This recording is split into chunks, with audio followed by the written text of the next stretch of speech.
આ પાપીણી અધોગતિને પામશે, આ નરકમાં જશે. એક તો બાળક હજી છઠ્ઠી નથી થઈ, આવું બાળક,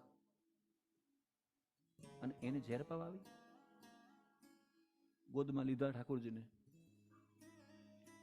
સ્તનપાન કરાવ્યું, પણ કનૈયો કેવો છે? એક તમારા ભાવમાં તમે જીવતા હો, અને બીજી ક્રિયામાં.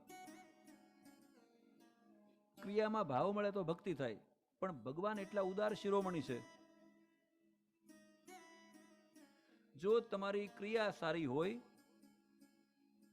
સારી હોય, અને ભાવ ખરાબ હોય,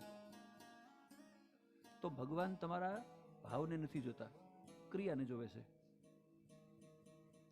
અને ભાવ સારો હોય અને ક્રિયા ખરાબ હોય, ત્યારે ભગવાન ભાવને જોવે. આપણે કહીએ ને ભગવાન ભાવ નહીં, સારો ભાવ